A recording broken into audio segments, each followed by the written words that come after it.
Ivanti Connect Secure, our favorite VPN, now has another vulnerability that's being chained with the previous ones. They were able to execute arbitrary code via a SAML bypass. What the heck third-party library is that client running that allows a command injection via a SAML flow? If Ivanti could blame a different third-party vendor for their SAML implementation, they would.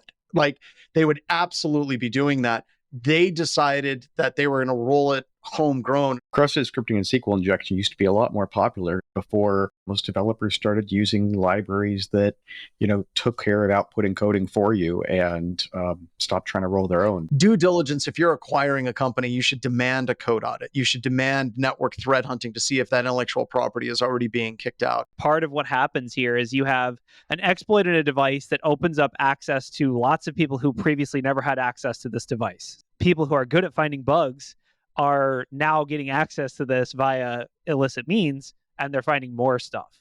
You need to give people access to your stuff so they can find bugs. Because if I have to pay, I don't know how much it costs, I'm assuming thousands of dollars, to access the VPN to look for bugs in it, I'm not going to do it. The job board thing. It's not just they stole resumes. They compromised a resume hosting site. So in some instances, they were able to get admin access on some of the compromised sites. Some jobs, when you apply, they require you to give an SSN, or they require you to do a credit check. And recruiters do put in notes on why candidates do pass, fail, etc. If that is part of the data set, that is insane to have leaked. And also the company using that, using those screening recruiters that have the recruiter notes, man, the liability. It's another level of job hunting sucks. Well, now it sucks even more. How long can I expect that my information lives in that system if I do nothing? I just got hit up by CrowdStrike and I applied 7 years ago. I'm sorry, are you saying you applied for a job 7 years ago and they just called you back? It was because he saw the Super Bowl ad and they knew. There's a Shim vulnerability that impacts almost all Linuxes, adding HTTP into the bootloader. Does anyone know why this is a thing? It has to be in the bootloader because the bootloader has to be able to grab pre-seed files for various things and then pass those on to second stage.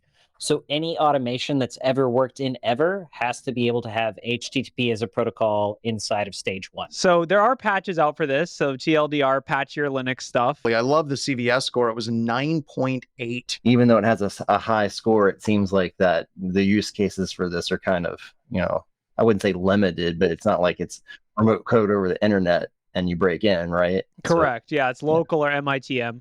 If you're booting off of HTTP, then the attacker would have to man in the middle of that traffic to theoretically send, the payloads. I think this in particular is a good rubber ducky or flipper zero kind of attack. If you can trick something into rebooting and then you can control the arguments to the bootloader.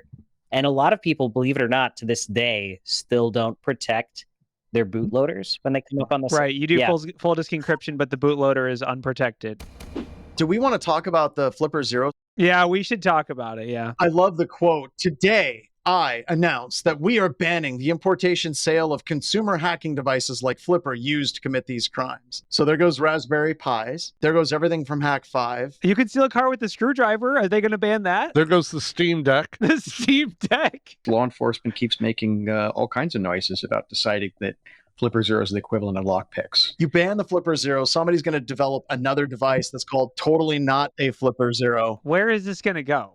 Is it going to get struck down? Is there going to be a Second Amendment, whatever the National Flipper Association is going to start lobbying the Canadian government? We do need some type of pen testing group that can lobby against this type of stupidity.